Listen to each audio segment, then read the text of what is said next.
Fala pessoal do canal Mais Direito, como é que vocês estão? Tudo bem? Dando sequência nesse bate-papo aqui com o Givago, Natália e Luiz a respeito de contrato de locação. A gente vai entrar num tema que eu também recebi alguns e-mails de questionamento, que se referem àquelas atividades que tiveram que encerrar, fechar temporariamente as portas por determinações legais.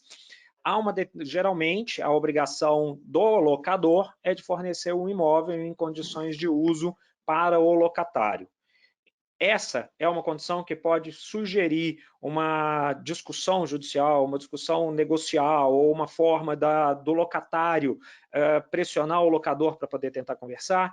Então, vamos ouvir, logo depois da vinhetinha, Givago, Natália e Luiz, não necessariamente nessa ordem, que eu ouvi um pedido aqui para a gente começar pelo Rio de Janeiro. Então, Mas vamos embora. Começa do Rio agora.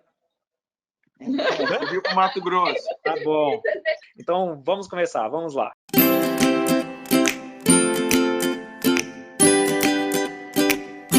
Eu fiz a brincadeira no final da vinheta, porque aqui a gente tem o Givago do Mato Grosso, a Natália do Rio de Janeiro e o Luiz de Minas Gerais. E no vídeo anterior, se vocês assistiram, espero que tenham assistido, se não assistiram, vai aparecer aqui em cima o link para vocês assistirem. A gente começou pelo Mato Grosso, dessa vez a gente vai começar pela Natália. Natália, imagina uma situação aí no Rio de Janeiro, que uma loja, eu não sei se aí no Rio teve alguma determinação legal para fechamento de atividades, e um determinado comércio teve que fechar atividades, não porque ele não queria continuar, mas primeiro pela questão de saúde, é um momento de realmente todos nós ajudarmos a conter a propagação do coronavírus, mas por uma determinação legal. Essa determinação legal serviria como escusa para o pagamento de aluguel, já que o locador tem como obrigação fornecer um imóvel em condições de uso para o locatário? Primeiro, bom dia a todos de novo. Eu estou renovando aqui os meus cumprimentos. Primeira coisa, eu queria dizer aqui para vocês que a gente está discutindo, né? Eu acho que a gente não tem respostas fechadas e a gente ainda está num cenário aqui bem conturbado e imprevisível, tá? Então, o que vai acontecer lá na frente a gente ainda não sabe. Mas a primeira coisa que, ao meu ver, e que se não, eu acho que a gente tem que tomar cuidado, é que o fechamento pelo menos aqui no Rio, tá, gente? O fechamento do comércio, ele veio através de uma determinação do governo.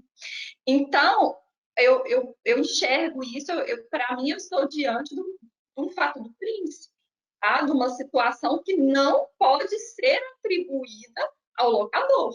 Ele não tem responsabilidade, o fechamento não se deu por culpa ou por qualquer ato de responsabilidade dele. Então, eu acho que ele não pode, ao meu ver, essa situação não pode ser imputada a ele. Evidentemente que essa é uma situação que desequilibra o contrato para os dois lados, locador e locatário. Posso não estar dentro das hipóteses que a lei de locação me coloca aí para revisar o preço do aluguel. Mas, como a gente falou anteriormente, aí a gente volta a dizer, né? Eu tenho aí autonomia de vontade, eu tenho aí o Código Civil me dá algumas possibilidades de discutir o contrato em hipóteses de onerosidade excessiva, de fato superveniente. Eu tenho aí o 478 e 480, que pode ser interpretado junto com o artigo 317, que fala. O artigo 317, inclusive, fala especificamente do desequilíbrio das prestações pecuniárias. Então, usando o arcabouço que já existe no Código Civil, eu entendo que essa situação de determinação de fechamento por ordem governamental, ela causando desequilíbrio, ela autoriza as partes a renegociar, a buscar o restabelecimento do equilíbrio.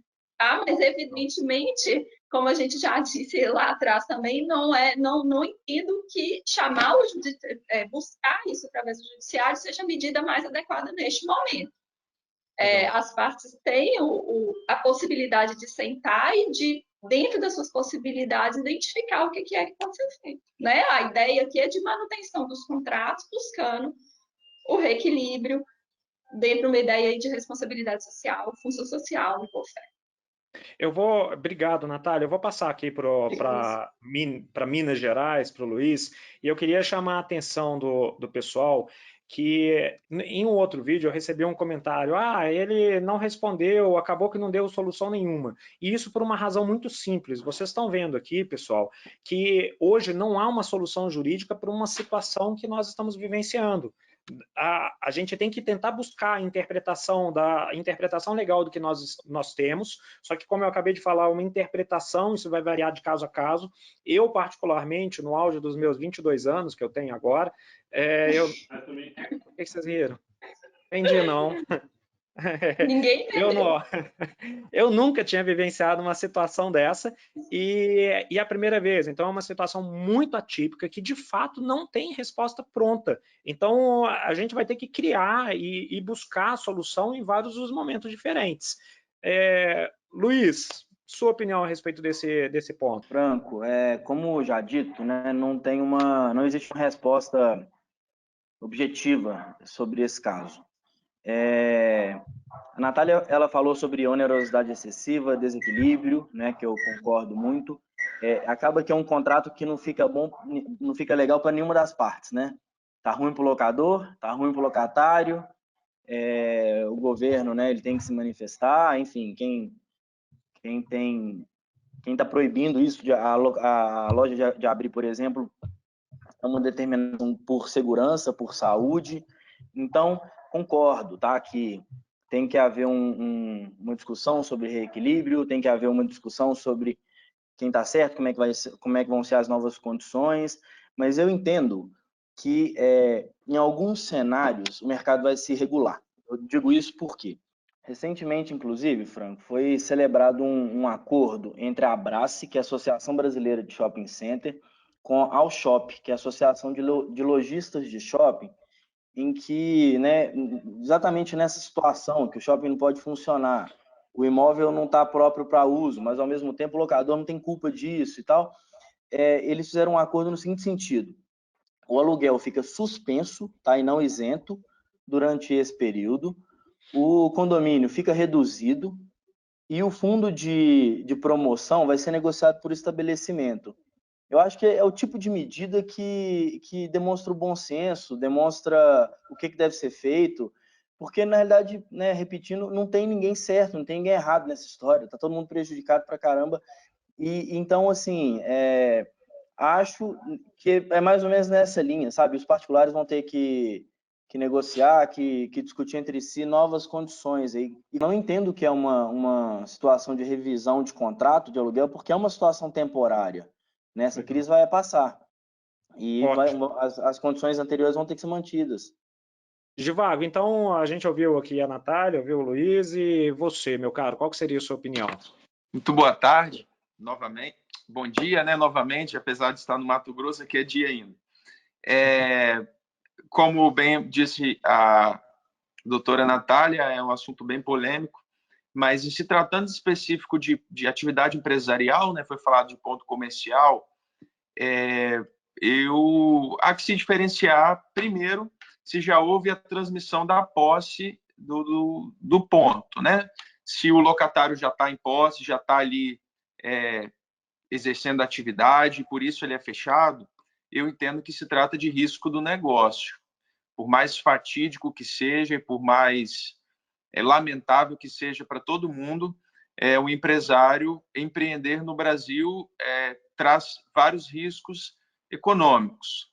Dentre eles, o pagamento de despesas com funcionários, com aluguéis e com fornecedores. Os salários não ficam suspensos, enquanto o ponto está fechado.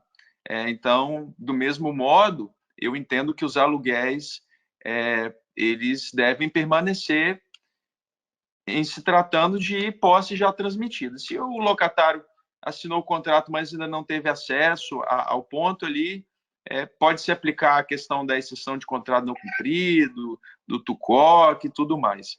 É porque as pessoas elas têm um sentimento de justiça, um senso de justiça, isso vem desde o direito romano, do que se eu não usufruo, eu não devo pagar. É até o princípio que embasa a exceção de contrato não cumprido, né, que é o Instituto lá da boa-fé objetiva. Se eu não tenho acesso ao ponto, por que eu devo pagar?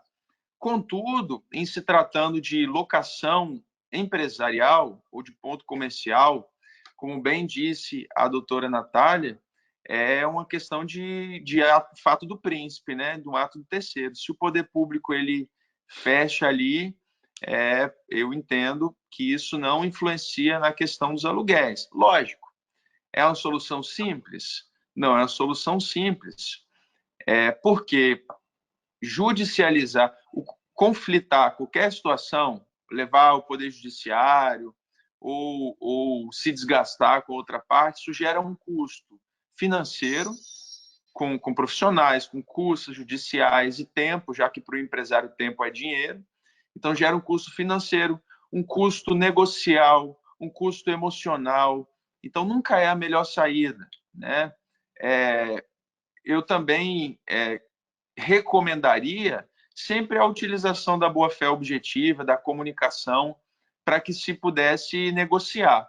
Como bem disse o Luiz estava falando, houve a suspensão, mas não a inexigibilidade. Eu acho que a suspensão é até uma medida de compreensão, uma medida que, na verdade, eu brinco com meus alunos que empresário não tem coração, empresário tem bolso. Seja o locatário empresário, seja o locador empresário. E não pode ter coração na atividade empresarial, né? Eu sei que talvez essa fala seja polêmica, mas isso é bacana para a gente suscitar o debate aqui. Então, cada um dos atores ali nesse contrato sujeitos vai estar perseguindo seus objetivos econômicos. Então, assim, economicamente pensando, para o locador também não é interessante realizar a ferro e fogo essa cobrança, né? Através de uma ação de despejo e tudo mais. Existe o custo da ação, existe o custo emocional, existe o custo da ociosidade. Você tem ali, você tira o cara de lá, o seu ponto vai ficar, será que vai ser ocupado logo com essa crise? A gente não sabe a dimensão dessa crise ainda, né? Então, respondendo de maneira objetiva e resumindo a pergunta, eu entendo que o fechamento não altera o pagamento dos aluguéis e, a meu ver, também não altera de maneira definitiva o equilíbrio contratual a fim de permitir uma revisão dos aluguéis, porque é uma questão temporária, não é uma alteração no cenário econômico de maneira definitiva, como a valorização do imóvel, como algo... a crise, a gente não sabe quanto tempo dura, mas é temporário, e para mim não seria também, não teria esse condão de revisar o aluguel. Acho que tem que pagar sim, essa é a solução jurídica. Solução prática, conversar, negociar, eu acredito que seja muito possível. É interessante para ambos que haja uma suspensão, uma renegociação, uma redução temporária do valor, compensando-se depois mais para frente. Eu acho que tudo pode ser tratado através da boa-fé objetiva. Muito dentro do que a gente falou no outro vídeo também, né? Eu queria então agradecer Gilvago, Natália, Luiz, foi muito bom papo. Tem mais um vídeo que é a relação do locador e as últimas perguntas. Então, muito obrigado a vocês, muito obrigado a vocês que estão nos assistindo.